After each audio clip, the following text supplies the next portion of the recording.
Before we create our player animations or the animation script, here in our scripts folder I have created obstacle scripts, and here we have the script obstacle.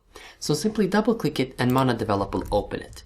This is the script that we are going to use to move our obstacles. And here we are simply going to have a private float which is going to be speed, and it's going to be -3 because we are going to move our obstacles from the right to the left side. And the left side is the negative side. And we are also going to have a private rigid body 2D, which is going to be my body. And in the awake function, so awake, we are going to get a reference to my body is equal to get component, passing the rigid body 2D as the component that we want to get.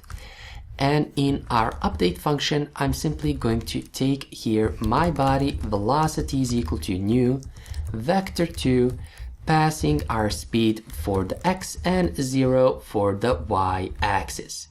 And we are going to attach this script on each of our obstacle. So we are going to go here in our prefabs, obstacle prefabs, select each obstacle and attach the obstacle script on it. I'm going to take our obstacle 1 and position it here. And let me just run the game. And notice now how our obstacle, let me just see where it is. So we don't see it because we need to take all of our obstacles and set their z-axis or z position at -2. So notice now how we are, and again I cannot see it, so let me just see where it is. Obstacle 1, okay. So obstacle 1 also needs to have the z at -2 and hit apply.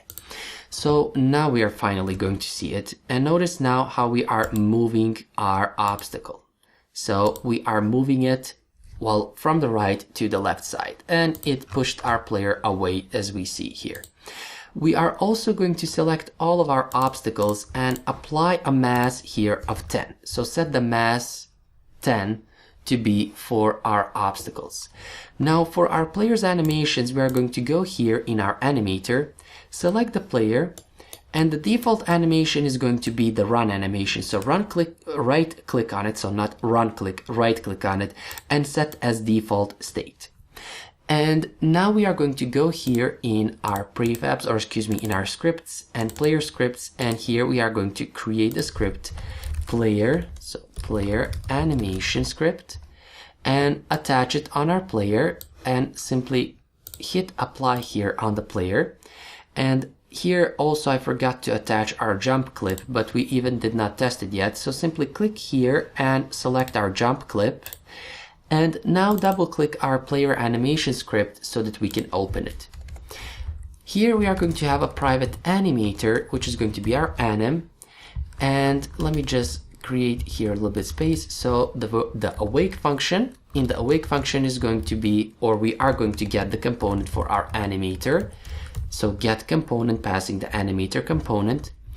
And here what I'm going to do is I'm going to create void on collision enter 2D, and here is where we are going to actually play our animation, and this is going to take a collision 2D as a target, well, as a parameter here.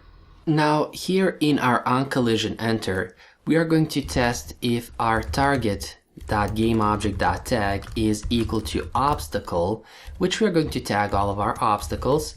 Then we are going to take our animator and we are going to say play, and we are going to pass our run animation, or excuse me, our idle animation.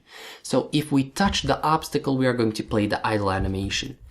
And here in our on collision exit, so exit, if the game object that we have touched and now we are not touching anymore is obstacle, then we are going to play our run animation. And we are using on collision enter because if we go back here and select our player, we see that we did not set our player's collider to be a trigger. If we don't set the player's collider to be a trigger, and let me just hit apply to apply all of the changes. If we don't set our player's collider to be a trigger, then we need to use on collision enter. And we need to go here and create a tag. So let me just go add a tag. And here we are going to create a tag obstacle, so obstacle.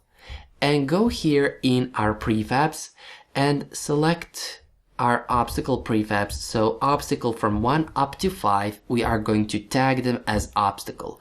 Our zombie we are going to tag later on as a zombie because our zombie is going to kill our player. And notice now, if I run the game, when this obstacle touches the player, we are going to play the idle animation, which we see here that we have actually did. So this is it for our players' animations and for our obstacles. Next, we are going to go and set up our spawner that's going to randomly spawn our obstacles, and also create a collector here that's going to collect all of the game objects that go outside of our screen view.